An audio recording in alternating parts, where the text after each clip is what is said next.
Welcome to Living Fully.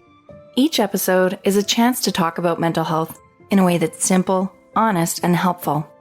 We'll share stories, tips, and tools to help you feel supported and feel your best. I'm your host, Catherine Hertig. At some point, we're all going to face something hard, and while we don't get to choose when or why, we do get to choose how we show up. In this episode, Claire Masikewich shares her experience navigating her daughter's cancer diagnosis and the routines, perspective shifts, and self-care practices that have helped her and her family along the way.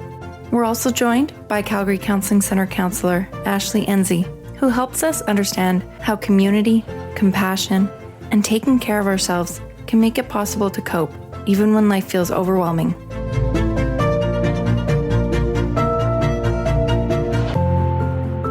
Very exciting episode today. I have a good friend of mine, Claire Masikewich, and one of our amazing counselors, Ashley Enzie. Thanks for being here today.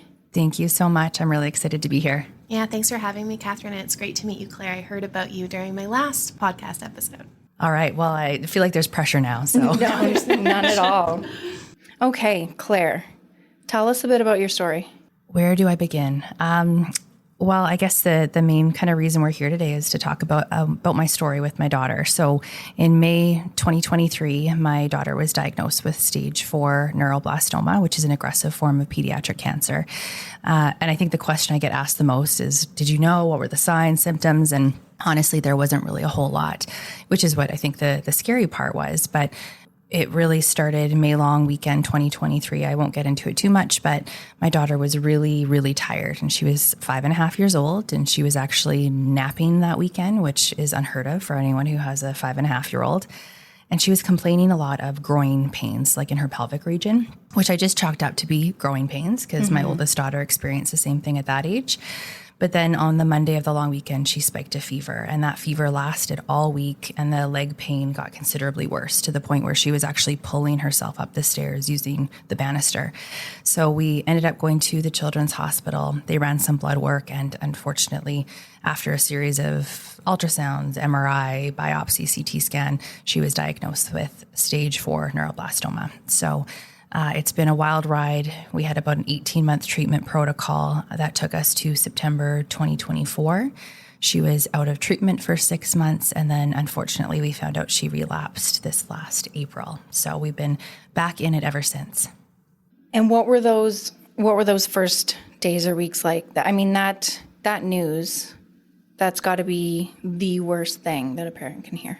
Yeah, absolutely. Hearing the word cancer beside your child's name is the worst thing a parent can hear, for sure, or one of the worst things, along with any other medical diagnosis. But I remember, first of all, those first few days felt like weeks, and the first couple of weeks felt like months. It all just felt very long, dragged on.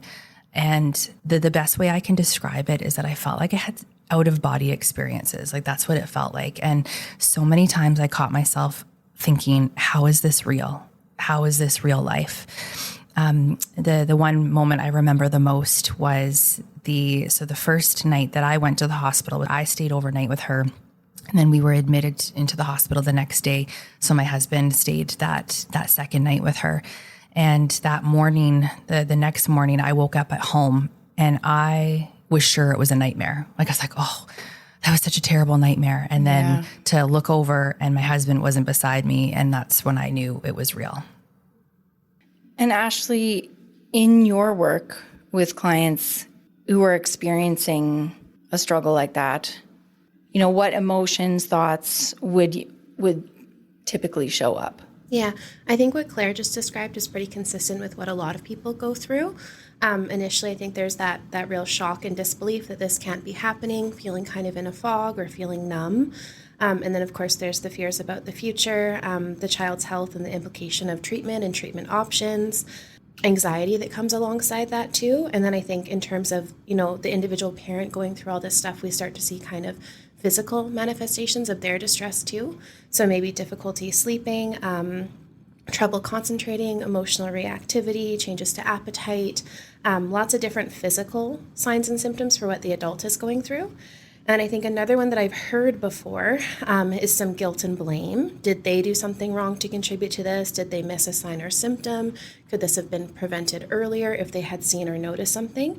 Those things aren't true, but as a parent that loves their child and has this role of like protector and guardian of their child, to have something like this happen that's so significant, I think it can introduce a lot of doubt and guilt for a parent sometimes too. And then I think, of course, there's feelings of like helplessness, loss of control, anger, frustration, probably even feelings of unfairness of why my child. And then I think also with this, there's some grief related to, the childhood we've envisioned for our child, our family structure. What does this mean in terms of hope in the future? How might the future be different now? So there's really kind of like a whole like emotion salad going on at the beginning and ongoingly too as the experience kind of unfolds. Claire, is what she's saying, does that...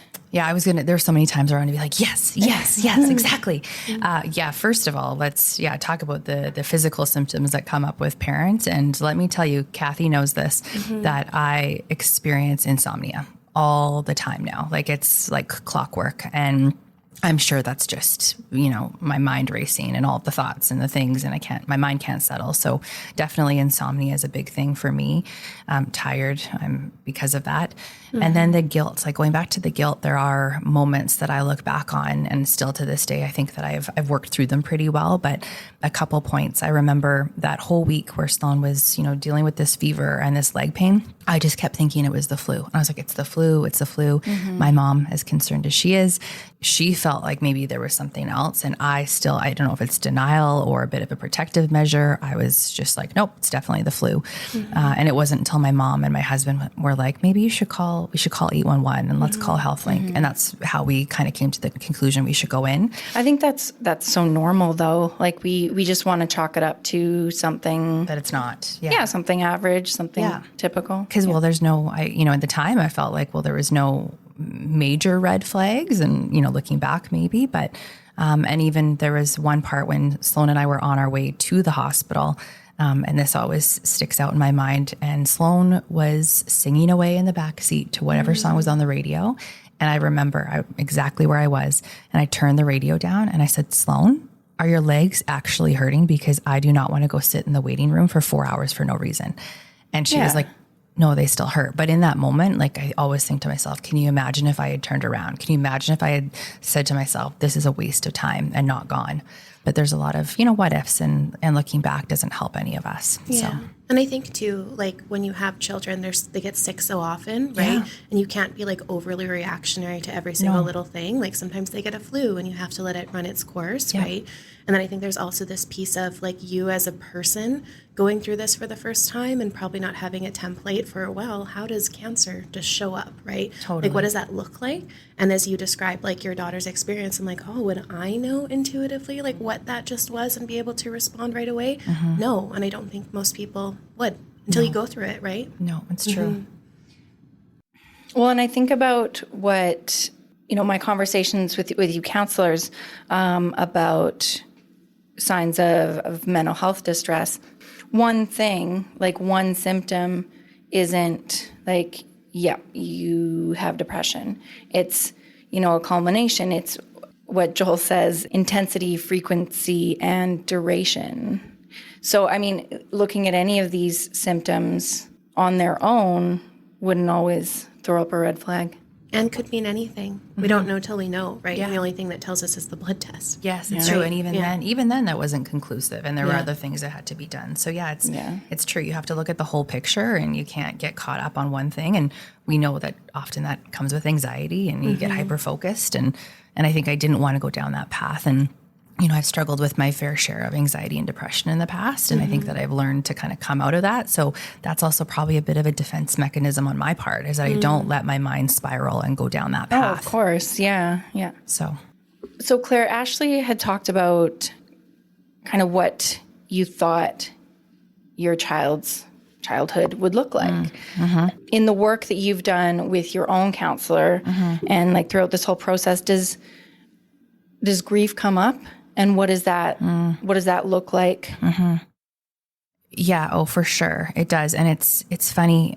Early on, I connected a lot with, we are if you're on social media, you see all these things come through and a lot of stuff about grief. And I felt very connected to those posts that other oncology moms were posting about grief. And then I took a step back and I felt really guilty that I'm like, well, no, I shouldn't be grieving because my child's still here and that's not right. And they're going through something different. But then I realized that grief can come in all forms, right? And grief doesn't just mean death.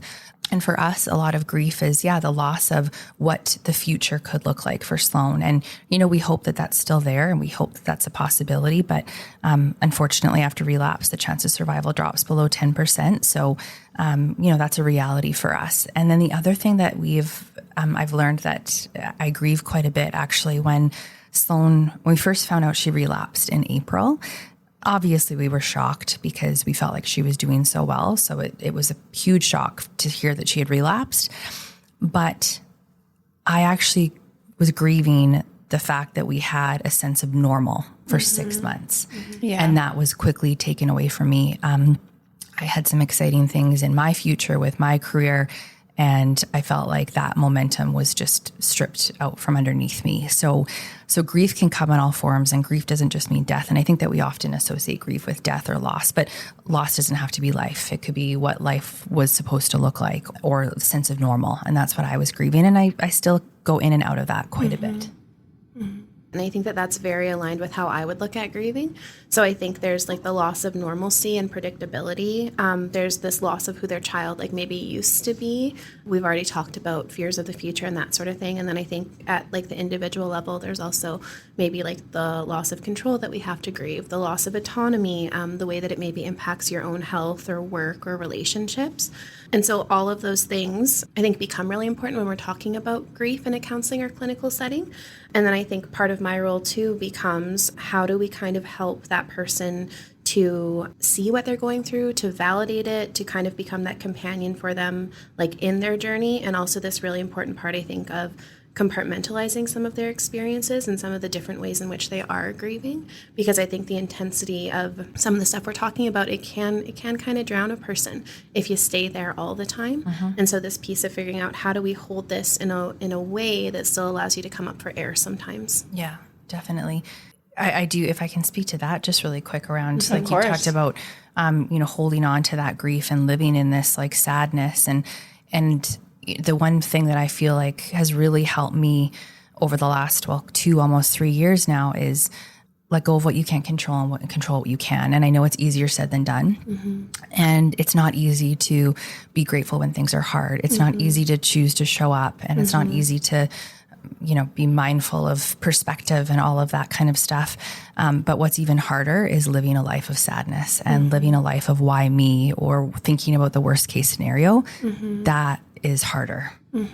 So that makes me think of something that, as your friend and someone who follows you on social media, I've seen your experience through this, and what has really popped out is, and it might not, maybe it doesn't feel this way to you, but I think you're a really good example of what it means to have good mental health. Because I mean, we kind of think like, oh, if I have good mental health, like I'm happy all the time, nothing bothers me, but that's so not the case, because life happens, we experience hard things, and what I've seen through you is the range of emotion you can go through, and like when hard things happen, you know what coping tools help you and where you need to focus your energy. Oh, definitely. I call it a resiliency routine. So I feel like if we are set up for success, like it's hard to be grateful when things are hard. It's hard to focus on self-care when things are hard. Like those are all hard things to do. But if you have that routine and you have those habits in place, it's easier to kind of get back into them. And I hate using the term bounce back when we refer to resiliency, because I think it's more about growing forward. But in this case, it really is about bouncing back. Like you can get back into the routine if you have those things set up in advance. So that's why it is really important to focus on mental health, self-care, because then when life throws a curveball your way, Jay's reference there, you're prepared. So, yeah. Well, and we talk about, like, there are these phrases and like little terms that are thrown around to try to simplify something that's actually really complex. Like you said about focusing on what you can control and letting go what you can't. Like it's a nice little catchphrase, but it actually is, like you said, it's easier said than done, and it's a skill you build. Yes. It's not just a choice you make. And Ashley, like back me up on this if that's right. Like it's something you have to do over and over. It's not going to be comfortable or come naturally right away. And we're talking about resiliency, right? And so this idea, I think, exists out there that people are either resilient or not, right? But it is something that you grow into, right? And unfortunately, this piece of the way that we grow into it and through it is by having hard things happen, right? And it's like this piece of that I can witness myself going through something really difficult and how I kind of meet that challenge and say, oh, like, gosh, like I wouldn't have chosen that. That sure was hard, but I like how I handled it. Yeah. And it becomes this piece that builds our self-esteem, that builds our competence, that builds that kind of inner trust within ourselves, that we can go through hard moments and that we will take care of ourselves. And we don't know the answers, but we will figure it out, or we'll figure out how to get through it as best we can. And so, yeah, we do develop it over time, but only through like the hardship and the suffering. Yeah, unfortunately. Yeah. There's I remember hearing on a podcast years ago, like before Sloan was diagnosed, and I can't remember which one it was, so I hate that I can't give credit to the person who said it, but there was a quote that has stuck with me, and it's, you don't know how capable you are until you're asked to be capable.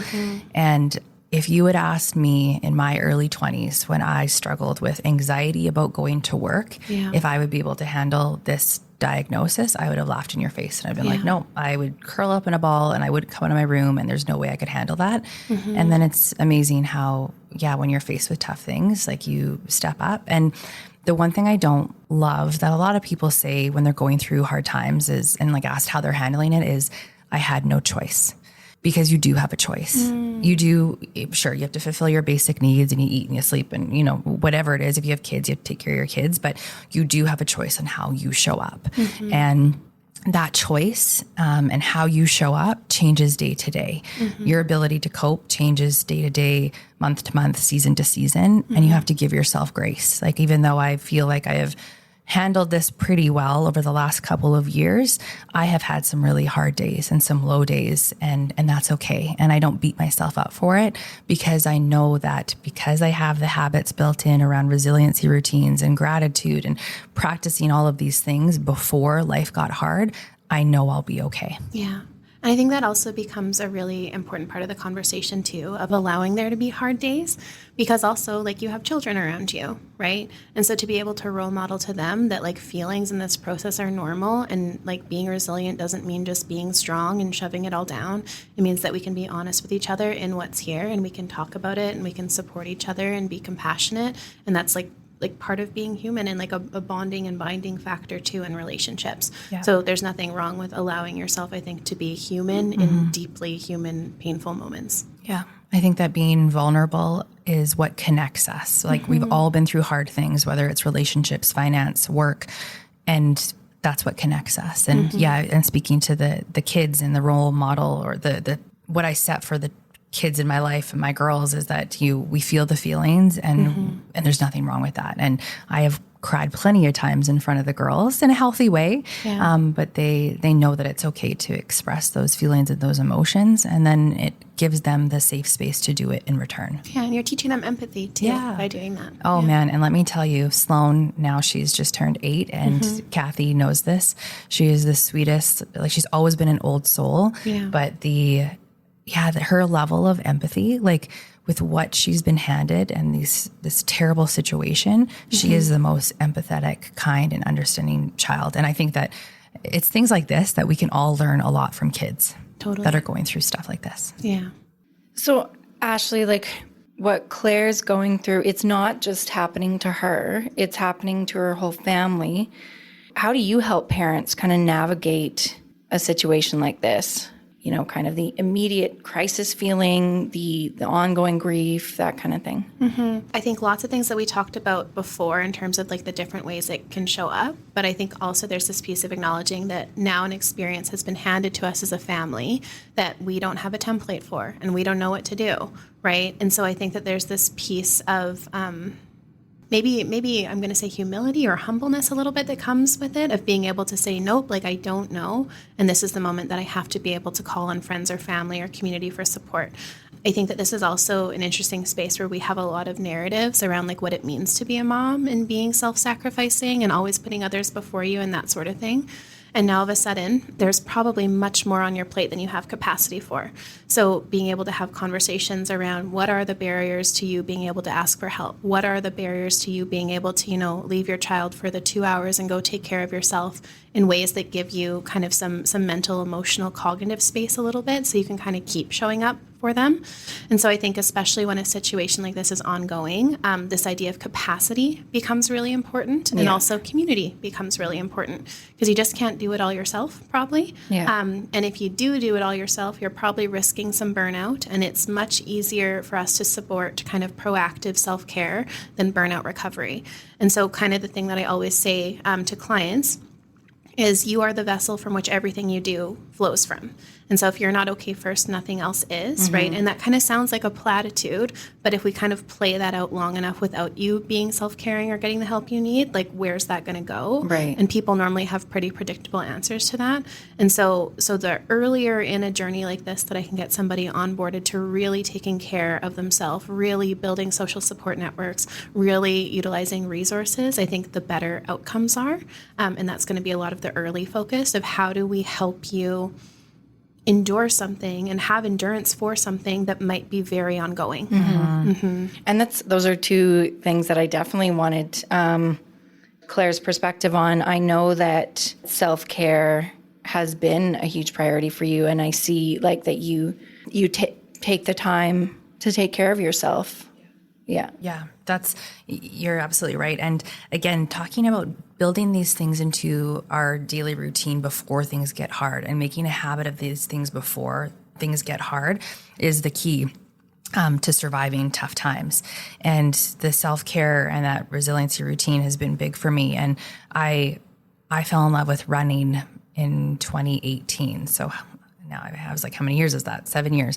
And having that as kind of my go-to, and that has been my mental health release piece. It's very therapeutic, has helped me survive the last couple of years.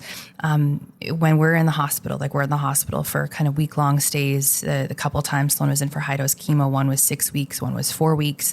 She was stuck in a small room. We could kind of come and go, but it was limited and it was very touch and go. High-dose chemo was a very scary time, but I would still have my mom, my mother-in-law, my best friend, my husband, my sister would all come and spell me off so I could do a run from the Children's Hospital to the foothills and around University District. And I found a 5-kilometer route that I would run even when things were hard. And yeah, I think that's really interesting and important to hear that you make time to do that. I have conversations here a lot with other counselors and with former clients of ours that talk about that feeling of not wanting to burden other people and that resistance to ask for help. And I know that's common. And I think that comes naturally, is not wanting to put our problems on other people. So yeah, it shows that you have that ability to ask for help when you need it. I think that has come over time too. Like I think that comfort level comes over time. And, the saying is it takes a village to raise a child. Well, then it takes an army to get a child through cancer treatment.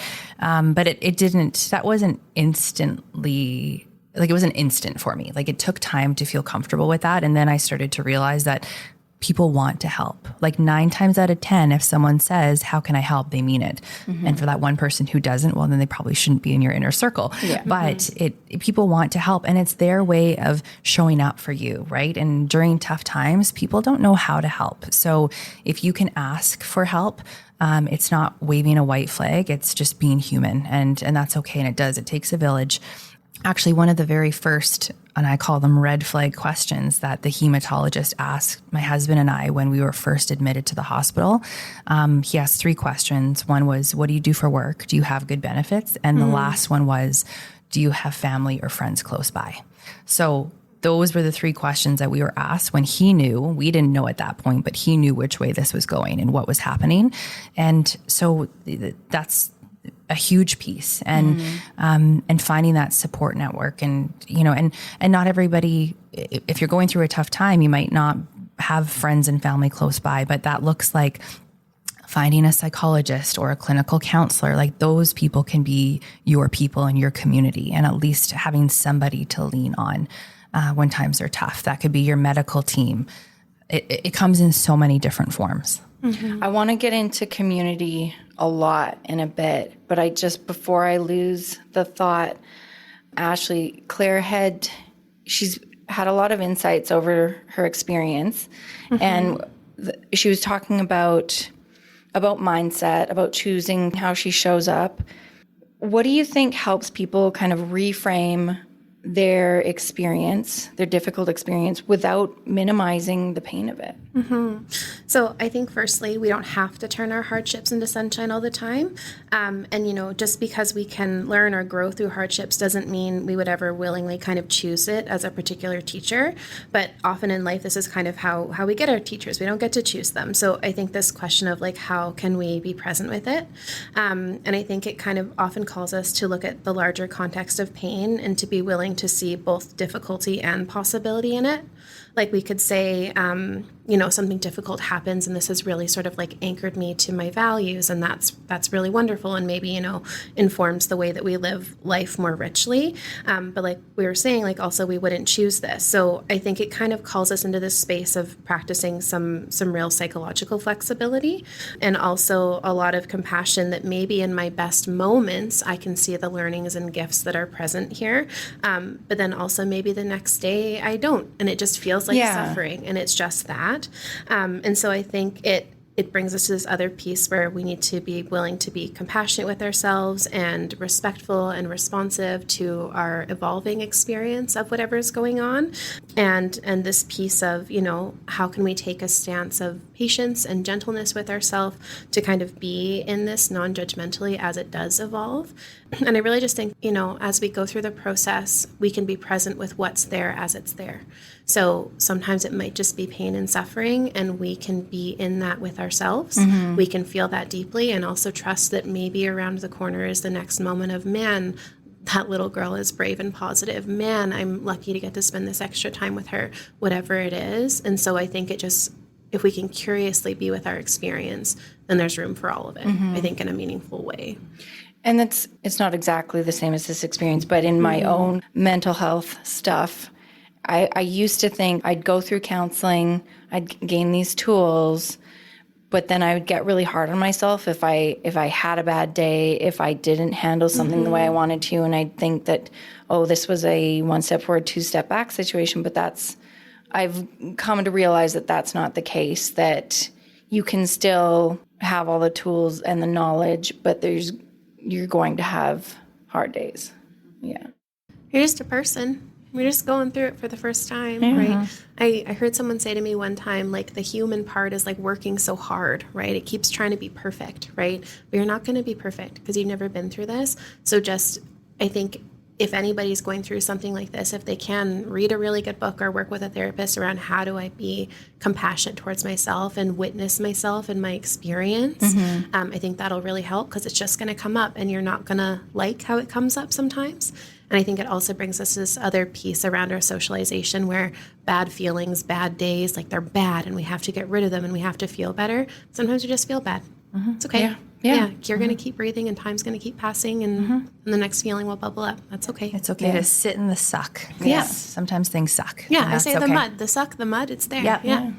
When my girls were first born, so I have two daughters, when my oldest, Indy, who's now 10, was first born, I feel like it was a bit of an unpopular opinion, but I never thought about putting my kids first. This was the order. I put myself first. Yeah. I put my relationship with my husband, and then the girls third. And not to say I didn't take care of them, obviously. I loved on them and I took care of them and all of that. But I felt like if I was happy with myself and I took care of myself, I was a better mom.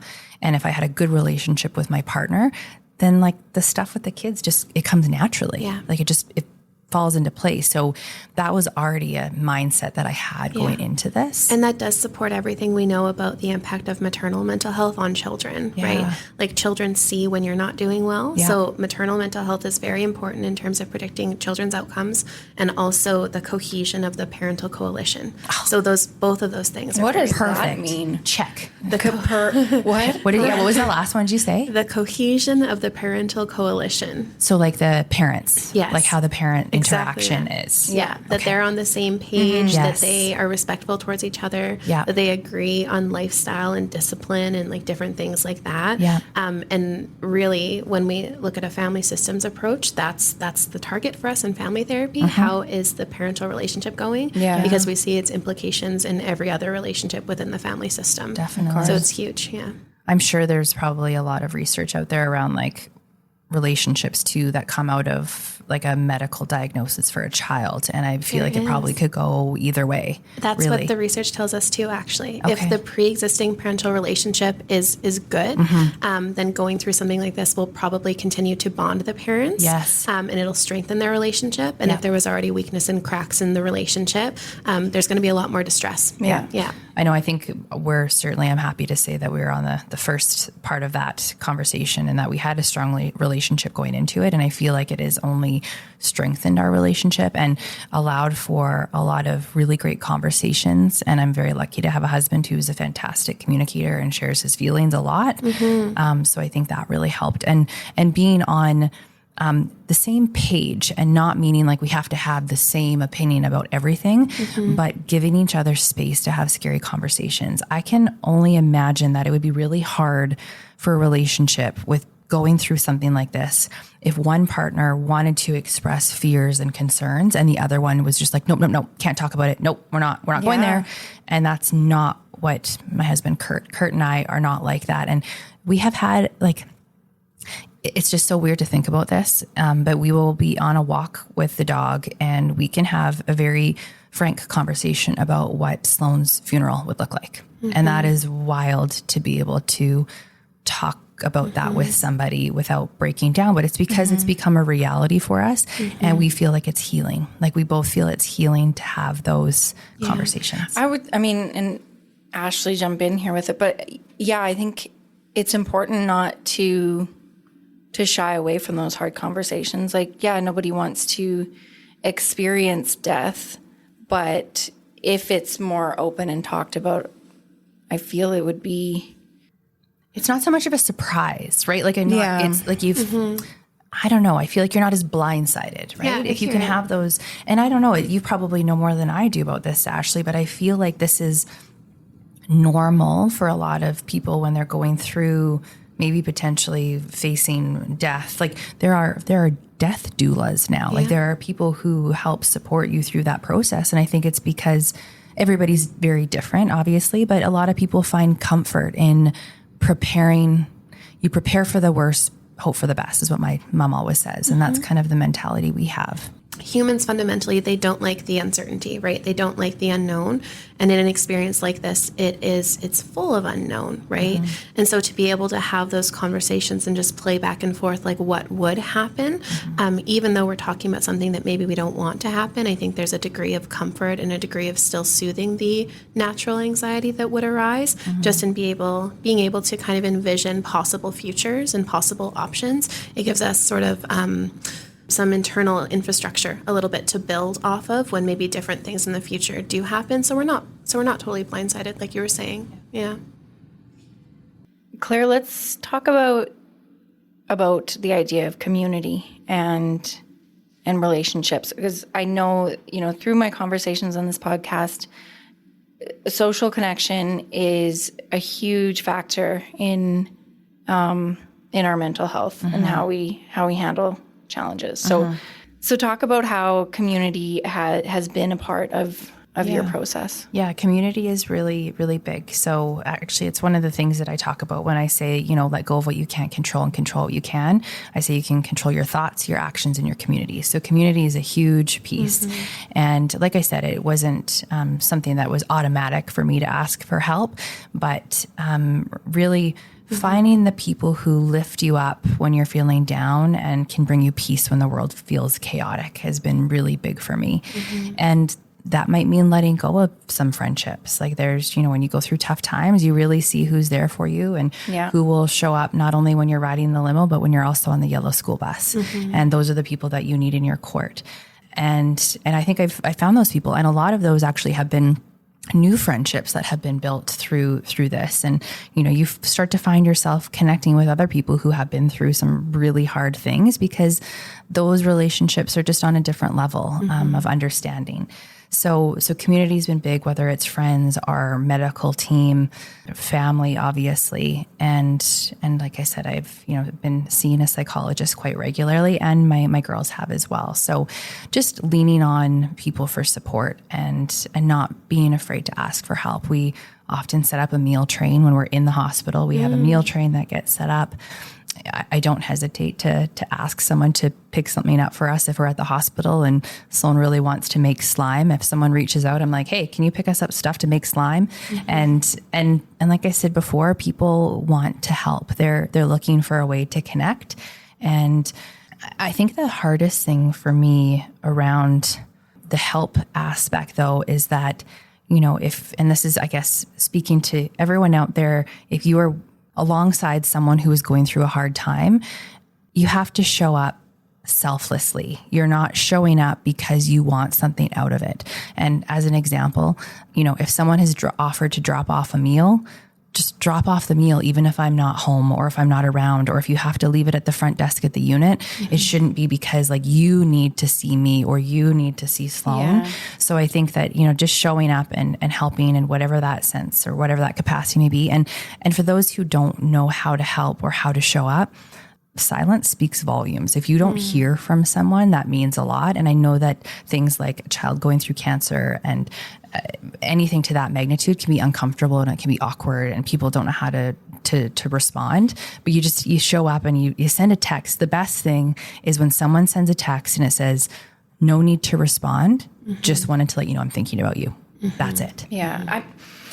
This has got to be such a tricky thing, because it's like the friends that you said, you might have lost in this time. I'd like to hope that there was no ill intention there. It's just people don't know how to handle it. And I remember when our mutual friend lost her brother, silently, like not out loud to her, but I was very, very worried about how to properly show up, like how to say the right thing, the fear of saying the wrong thing, of being too much, not enough. And so I'm sure that there are people in your life that have gone through the same thing, where it's like you want to do something and you just don't know what. But like you said, it's doing it selflessly. It's like, okay, maybe I quote unquote show up and it's the wrong way, but it's trying, it's like, maybe I don't think there is a wrong way to show up. I really don't, unless you're expecting something out of it. Like I said, sometimes when you're in the mix of the stress and whatever, the last thing you need is to feel like you are obligated to sit down and have a visit with someone because they dropped off a shepherd's pie. But, I don't know, I just had shepherd's pie the other day. So I was thinking shepherd's pie, comfort food. But I think showing up is better than not showing up at all. And you're right, it's hard, and it's hard for some people to know what to say or what to do. But then that's also, connecting with someone who's close to that person, like maybe they're a bit removed, and you can ask them, how can I help? Like I'm sure our mutual friend, she's both of our best friends. And I feel like she's had so many people reach out to be like, how can we help Claire? And she's like, I don't know. I'm not sure. But, reach out to someone who's connected and then you can figure it out. And helping out doesn't mean dropping off a meal or sending a gift card or buying slime supplies for the child. It's just feeling like people are thinking about you and there's no need to respond. It's just, I'm thinking about you. Yeah. What are some of those small ways that people have helped you out through this? Whether or not it's small or not, but the meal train. So, and that's a really great online platform. It's an actual thing that you can sign up for this meal train. And that one was big for us because, whenever we're spending long stays, whether it's a week, 2 weeks, 6 weeks was our longest, having a meal train set up with a core group of people. Like we didn't put it out to social media. So just random people were showing up to the hospital. It was still people we were comfortable with in case we were seeing them.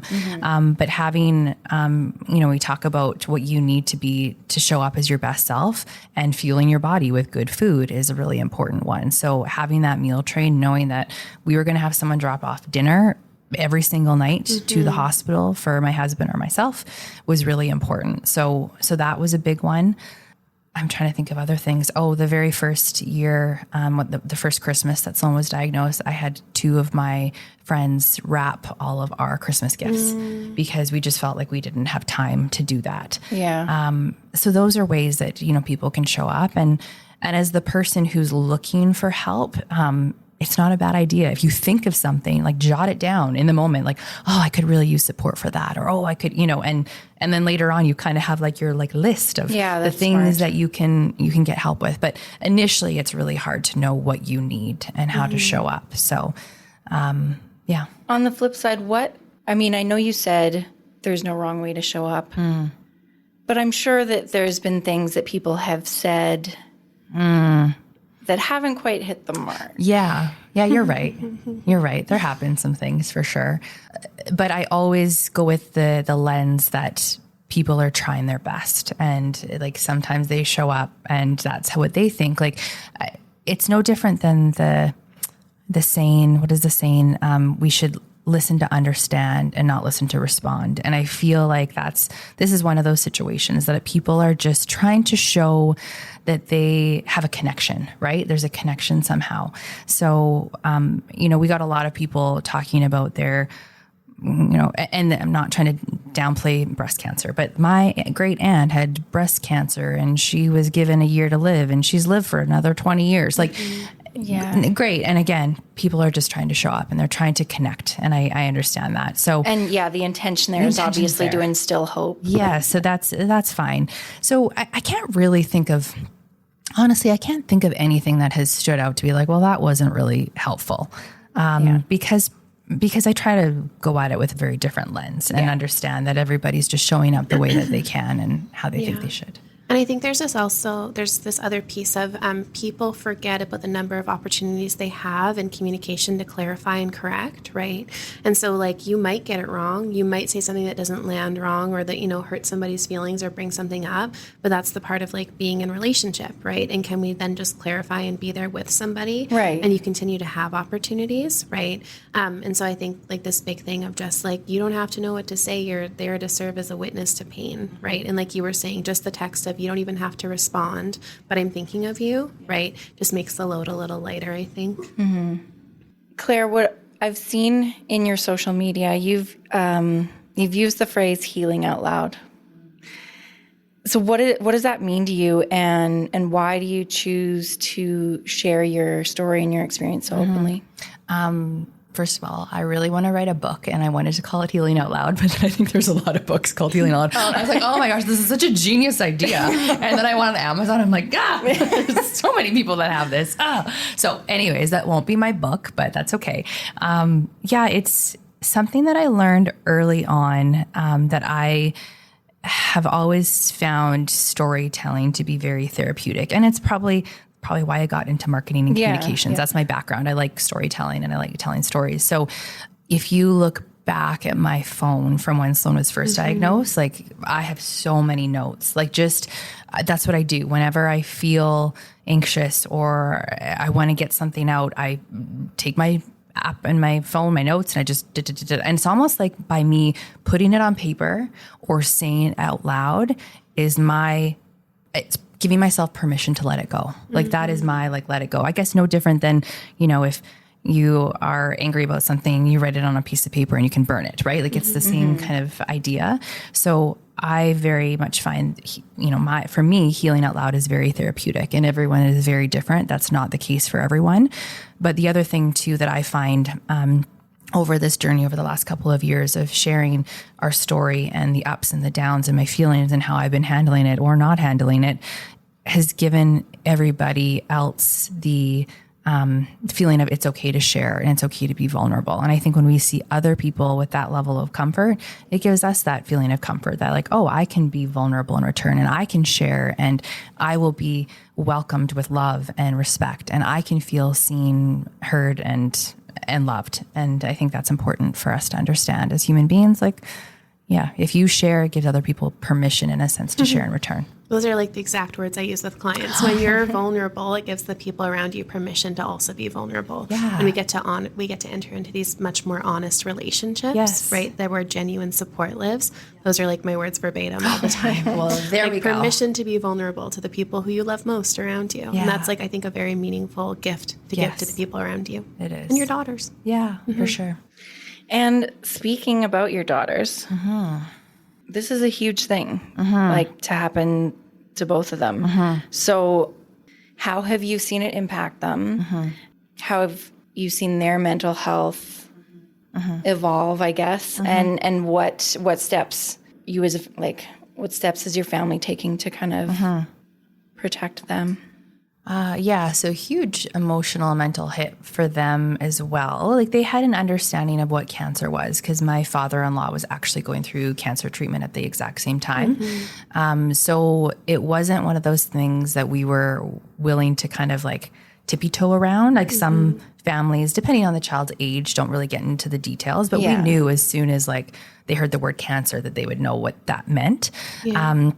The one thing we never really shared up front initially was that there was a chance that the cancer could come back. We felt like that wasn't something that was needed. Like, why create, unnecessary worry? Now that Sloan has relapsed, we've entered a whole other like new area of understanding of cancer for them and knowing that cancer can come back, which has been a challenge because as we go through treatment this time, it's harder for her to understand like, well, why are we going through this when it could come back? So as they've gotten older, we've seen an evolution of understanding and their mental health and how this is impacting them. And as much as I would like to say, like it's gotten easier because we know what to expect. So when we go to the hospital, we know what to expect. That's gotten easier, but well, yeah, it's that certainty, right? Like we like predictability. Yeah. So we've had that. So that's great. But if I'm being honest, from a mental health standpoint, I think it's gotten harder because it's exhausting, like physically, like Sloan is physically exhausted the more she goes into treatment. And, she just wants to be a kid. She just wants to go to school and she's missed a lot of school. And there's a lot more feelings that are coming out now. When we're in for our week-long sessions, we're in for a week, out for 3 weeks, in for a week. The treatment she's on right now, it's a chemo-immunotherapy combination, and the immunotherapy can be quite painful. So she's on ketamine, morphine, Dexmed, hydromorphine, all these things. And I actually use it as a bit of therapy time because I feel like there's a lot of truth bombs that come out from Sloan. Yeah. And there's a lot that comes out. And as of late, the last few sessions, there's been a lot of anger. Like, I don't want to be here. I want to go home. And I remember the hardest thing that I heard from her the last time was that she said, I quit. Yeah. And that is really hard to hear because as a parent, I know what that means. I can't tell her, like, I'm not going to say, Sloan, well, if you quit, this is what the outcome could be. So I think it's gotten harder for sure for both of the girls. And as they get older and they understand more, but we have been early on when the girls were younger, when Sloan was first diagnosed, we had them seeing a clinical counselor that focused on art therapy, which my girls love art. So that was very healing for them. And as they've gotten older, we feel like they need a little bit more. So we just started, they're going to a psychologist. So, and I know my oldest daughter appreciates the toolbox. Like she's already talked about like the toolbox of strategies that are coming out of that, which is really important. So. Okay. So Sloan, your youngest, she's the one who's dealing with the cancer, but Indy is obviously also going through this experience too. Yeah. What's your approach to Indy's experience through this whole thing? How do you make her feelings feel valid? How do you help her fears? Yeah. Because when Sloan was diagnosed, Indy would have been 7.5, and now she just turned 10. So certainly, again, understanding of the world around us has evolved for her. Initially, when we first shared the news with Sloan and Indy, we actually shared it separately to give her the space and the freedom to feel whatever she needed to feel, because we're like, we want to make sure she doesn't feel like she has to cover that up because Sloan's there. And she didn't really say much, but we didn't push it, and we knew that she would ask questions in her own time. And that has kind of come up over the years, just quite sporadically. So it's nothing, we don't sit down and have deliberate conversations with Indy to see how she's doing, because we notice with her, she feels more comfortable when it's on her terms. And so we've kind of let that happen naturally, and it has evolved and it comes up organically. But for Indy, I don't know if it's a fear of her not wanting to make us upset or make us hurt, but she brings things up in a very interesting way. Like we were on summer holidays this year, and we were at the dinner table, and she out of nowhere was like, let's play a game. We're all going to go around and we're going to say our deepest, darkest fear. Oh, okay. Right. And then one other time was like a secret. And anyways, roundabout kind of story is that I think she was looking for a place to see if any one of us, she didn't say it, but she was looking to Kurt and I to see if we said something about cancer and about Sloan dying. Like she was kind of planting that seed. Yeah. And that's how she brings these things up. And that is why we've, evolved, and we've moved her to seeing a psychologist now, because we understand that she may need a neutral party to share those feelings and not feel the fear. Well, yeah, and that also, like, Ashley, like, please talk about this, but kids don't always have the language. Yeah, and we talked about that last time on our podcast around children and trauma, right? And so this piece of maybe not having a space for it, also like as like an older daughter, right? Not uncommon to take on that role as kind of a caregiver too, and being so conscientious of other people's feelings, right? And so making sure there's still space for her somewhere. It can be a really tough one, I think, right? If she's not wanting to, if you're having a good day, mom, like not wanting to upset you with her feelings, but then also maybe shutting down some of her feelings in the process, and maybe not your daughter, but maybe other children, right? And so how are we still having conversations with them in ways where also there maybe isn't this hierarchy of experience that's formed, right? It's just like we've talked about, right? Where it's so easy for us to go and say, my experience isn't as bad as this person's, right? But then does that potentially write off her own feelings for herself or for somebody else, right? In a way that she minimizes them or shoves them down or whatever it might be. Right. And so I think when we're talking about siblings going through an experience like this, it becomes really important to make sure that they're not doing a comparative thing of experience, right? And, they might still have issues at school or with friends or with whatever. And can we still kind of appraise those things as significant, even though they're maybe quite different from what our other children are going through? And so still holding space for their process and their development, even in the midst of this really big family thing. Yeah. There's a lot of complexity to it, I think. I like that term. And I'm sure as people listen to this episode, there might be a spark of that feeling like, oh, what I'm going through isn't as bad as this.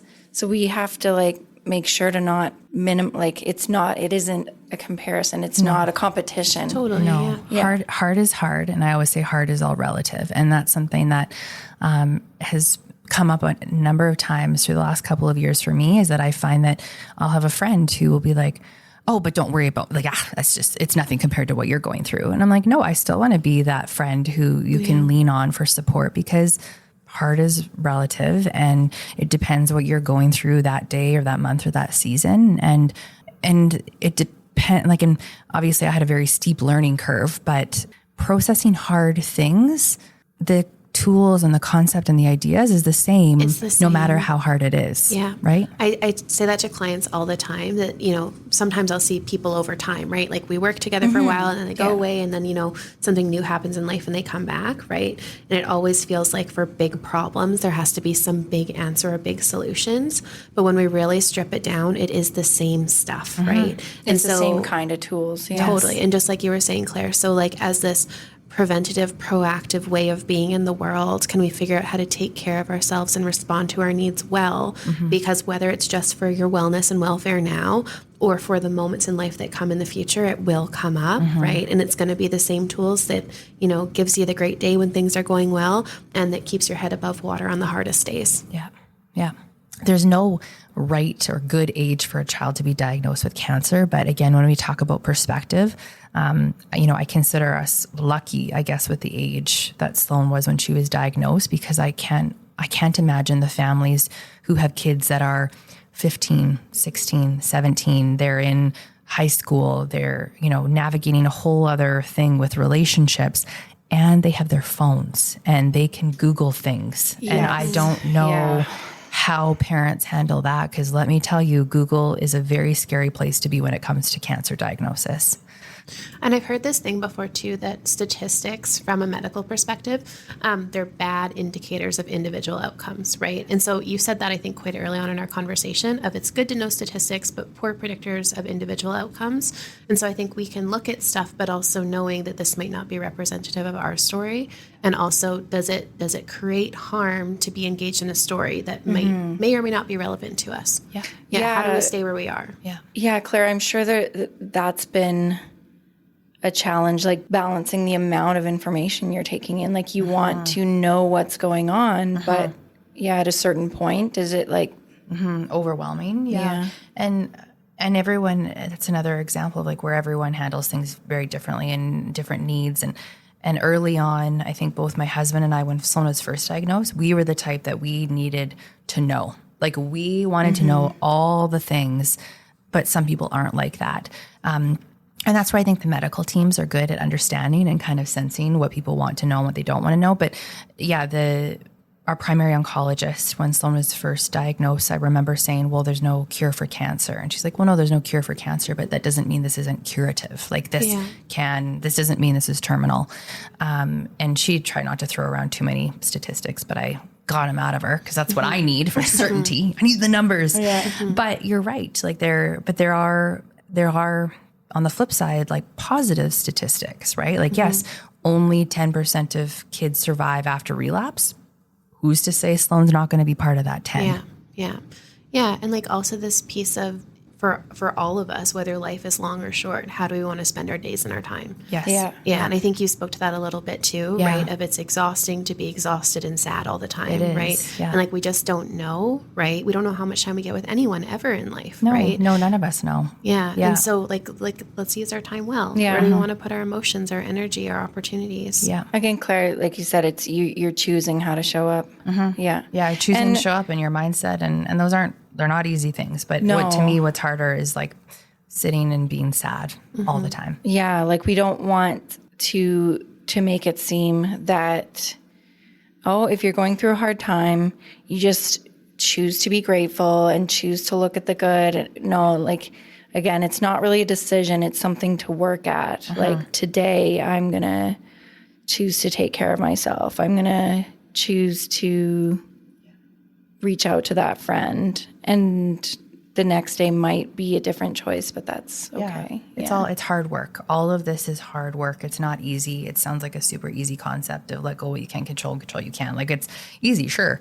But it's not. And it's you have to work at that every day, and you have to make those choices every single day. And some days you may show up and other days you won't. But the point is that you try. And I think what I really want to encourage from my story and what I share is that don't wait till you're faced with grief. Don't wait until you have a life-altering event. Choose to make a change in your life today, and you have to work at it. I mean, you have gone into it a bit, but how would you say that your perspective has shifted? On life, on parenting, on all that. I guess if I can share a quick story about perspective, I remember one of my biggest aha moments with perspective was when we were in for our first long stay of high dose chemo. So that one we were in for 6 weeks in total. And I could leave, obviously, the room, but Sloan was stuck in the small hospital room for 6 weeks. And, you know, we're at the point where she couldn't talk or swallow because the chemo she had completely destroyed her GI tract. I was giving one of the chemos. I had to give her a bath every couple of hours because it would like seep out and burn her skin. Wow. So there's all of these things that were really intense. And I remember just like seeing her and look how miserable she was. And I just wanted to know when we were going to be able to get out, because there was really no kind of end date. It was based on her counts. And I was just like, I just want to get out of here. I just want to go. I want her to go home. And then that's when I really feel like the first moment of like perspective really clicked in my mind. And I thought, I actually know a mom who is in the ICU right now and her child is receiving life-saving support. I knew families through connections who were at the Rotary Flames house and their child was receiving end-of-life care. And I know so many families whose children are no longer here with us because cancer has taken them. And they would all give anything to be in the situation that I'm in. They would give anything to be in that room. So for me, that was kind of my first aha moment with perspective. And that was, I guess, the bigger, more, you know, heavy and serious one. But now with everything in life, you know, you don't, the saying is don't cry over spilled milk. And it's so true. We don't worry about stuff as much. Like, you know, if the kids want to use the entire thing of glitter and just pour it all over and then like the rest gets thrown out, you let it go and you don't care. You learn what matters. Yeah. And those little things don't matter. And I think perspective is a huge gift that can quickly pull us out of a negative place. That example though, Claire, so how do you kind of have these two thoughts at once? So it's that thought of someone else has it worse, but still recognizing the suffering you're going through. You know what I mean? Yeah. I guess it comes down to the, Ashley, what you were talking about is like not downplaying the feelings, right? It's still okay to sit in the suck. And don't get me wrong. Like it's okay for me to be like, this really sucks. And here I am giving my child a bath every couple hours. And it's okay to sit in that emotion and feel those feelings. I think where perspective comes into play is that we need to bring ourselves out of that. Like we can't sit in that for too long. And I think that's where perspective is a nice kind of a quick snap of things. And just it comes back to not sitting in the hard and the sadness and why me for too long. Is it's okay to sit there for a bit and feel the feelings, but what's going to bring you out of it? And perspective is often that thing for me. Does gratitude come into play too? Like, are you seeing, I mean, obviously not like for the situation, but do you find moments of gratitude and does that help you throughout the day? Oh, definitely. I hate how like the saying attitude of gratitude. It's such a buzzword. And like, there's a whole industry that's benefited from like $25 gratitude journals. Yeah. And let me tell you, those things look pretty and they look fun. And then you get home and then you're like, do a couple days. And then you're like, well, I'm not doing that anymore. Yeah. So, it's putting a bow on something that is really complex. Yeah. But it's like, but we shouldn't need, I think like as soon as you assign like here's this gratitude journal that you have to write in every day, then it becomes like homework and it's a chore. And I think just being grateful is just noticing the small things around you. And I often say that noticing life's simple pleasures is a really great way to distract us from life's hardships. And again, those are the things that we build into our daily routine and has to become a habit, because it is sure great.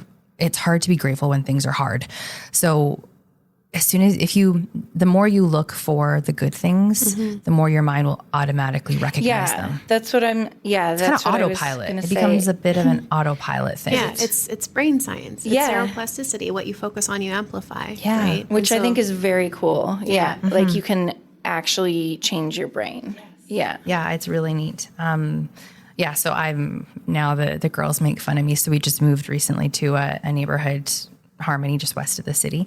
And every time we leave the neighborhood, like I see the mountains and I'm like, oh, girls, look at the mountains. And they told me that I had 1 month of doing that. And it's 6 months later and I'm still like, oh, look at the mountain with the hay bales and the mountains. This is like a picture. Actually, the other day we were driving home yesterday and the mountains looked, and I said this, I was like, they look like a watercolor painting. And Sloan recognized that because she's like, oh yes, the layers of the light and then the medium and then the dark. So, and I try to get the girls to see those things too. Yeah. And that's something that didn't just happen. Like I've been practicing that for years and years. Like my mom will appreciate this shout out. I remember when I was a kid at the dinner table, we would talk about warm fuzzies and cold pricklies. Like that was like how we recognized like what was good today and what wasn't good. And we still try to do that. And I think if people can instill that feeling of gratitude with their kids, it's a great way to get kids through hard times too. But it's really important in terms of quality of life in general too. Mm-hmm. And there's this thing where people actually overestimate like how happy the big things in life will make them. And they underestimate the little day-to-day stuff, right? Yeah. And there's like all of these ideas, all of this research around like when you have your first sip of coffee and it's just right, or the little interaction with like the barista or whatever. Yeah. Those are all the little things that actually contribute to the picture of what our life feels like. It's not the big things. And so it's not a small thing. It's actually like what kind of colors our life over time. Yeah. So it really matters. That's amazing. I know when you say the cup of coffee, what comes to mind is we were gifted a Keurig coffee maker to have in the hospital. Wonderful. And it's so I could have a warm cup of coffee in the hospital from the moment I woke up. And that for me was a moment of gratitude. Yeah, which is self-care, which is compassion, which is capacity, all of these pieces. Adds to coping, all of that. Mm-hmm. Do you see your girls picking up on that? Do they start to talk like that as well? Are they noticing good things? I would love to say yes. Yeah. Yes, my children are noticing the mountains and the sunsets. And that reminds me of a few years ago, we went on a family, like my husband's grandma, she bought the family a trip, like a cruise to Alaska. And Harrison, my stepson, was in one of his moods, and we were looking out at the landscape, and he got all frustrated and be like, I don't know why you think ice is so beautiful. And I would love to be like, yes, the girls are so grateful for all of life's little things, but no, they still like, when are we going to get another dog? And let's go to Sephora, like all these things. Which I guess is, it's a sign of normalcy, right? Is. Like they're 10 and 8. Yes. Yeah. And don't get me wrong, they are grateful. They are grateful. And when we talk about it at the dinner table, like they can come up with things to be grateful for. But I do feel like this feeling of gratitude, it's hard for me to pinpoint kind of when it really happened for me. Is it because I'm getting older, or is it because of what we're going through, or a combination of both? Yeah. Because, and you could probably speak to this, Ashley, but just in the last couple years, I have found myself noticing like just landscapes a lot more, and sunrises and sunsets. Yeah. And I don't know if that's just a product of getting older or just going through crappy times. Yeah, like probably many things, right? But like one thing I hear is like we're all like a certain age and we've done a little bit of life, right? And as you go through life and you realize, man, like all the big things I thought about, they're not quite, hitting the mark all the time. Yeah. You realize there's got to be something else. There's got to be a meaning that we make of our experience that makes it, worth getting up every day and going to work or going to the hospital or doing whatever it is you have to do. There's got to be these small ways that life becomes rich. And I think maybe there's a process of trial and error as we do grow and have different experiences that hopefully moves most of us into this place where we can be appreciative and see what there is to appreciate in life. Yeah. And Claire, just to like one last thought, what do you want? What do you hope people take away when they hear your story today? I think the biggest takeaway I would love from this is that, even though it seems that I have really thrived through hard times, it's taken a lot of work. Like this isn't easy. Getting through hard things isn't easy. And I feel like I've said it so many times, so I sound like a broken record, but just building habits into your daily routine that will help you get through hard times, like changing your mindset, practicing gratitude, choosing how you're going to show up, and making sure you surround yourself with a positive community before things get hard. So really making sure you have those tools in your toolbox, and not forgetting about them on good days. We need to practice those things when your day is going well, because then they're easier to pull from when things are hard. Thank you so much. Thanks, Claire, for coming here and sharing your story. And thank you, Ashley, for your insight too. Yeah, thank you, Claire. I think you're a really good example of what it means to be well-resourced, right? And you would never want to say that somebody's like well-suited to go through something like this, because you would never want this for anybody, right? But I think that for people who are listening too, you are an example of what it looks like to be aware of your mental health, to take good care of yourself, and to respond to life resiliently. And yeah, thank you for letting me be here and getting to hear your story today. And thank you, Catherine. And thank you for giving me the platform to heal out loud. TM.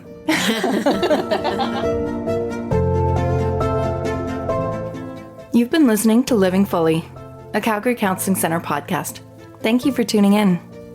This episode was produced by Nick Here, Louisa Campos, Manuel Montano, Jenna Forbes, and by me, Catherine Hertig.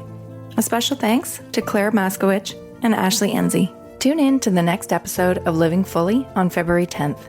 We'll be talking about financial stress and anxiety, why money can trigger flight or fight, how uncertainty fuels worry, and ways to calm the spiral so you can think more clearly and make grounded financial decisions. Why is it important to consider what's in our control and not in our control when we're in a situation like this? Yeah. Like I think that's often a place where therapists and counselors and people who are, making effective steps in acting appropriately in difficult situations. I think one of the things that we as counselors sometimes will go to is like, well, what's in your control and not in your control?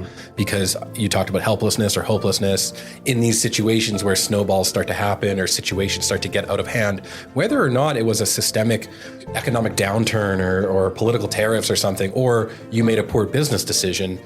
The question of, well, what can I do about this? Or is this in my control? Or I feel like I'm out of control. That's like a place that people go, wouldn't you say? To stay up to date on our latest episodes, be sure to subscribe. We're available in your favorite podcast app. Living Fully is a production of Calgary Counselling Centre and recorded in Calgary on Treaty 7 territory. Living Fully podcast is not a substitute or alternative for professional care or treatment. Calgary Counselling Centre and Counselling Alberta provide effective counselling to anyone in Alberta with no waitlist and no financial barriers. Find us online at calgarycounseling.com and counselingalberta.com. For help across Canada and the United States, call 211. If you are outside of Canada and the US, seek help from your general medical practitioner.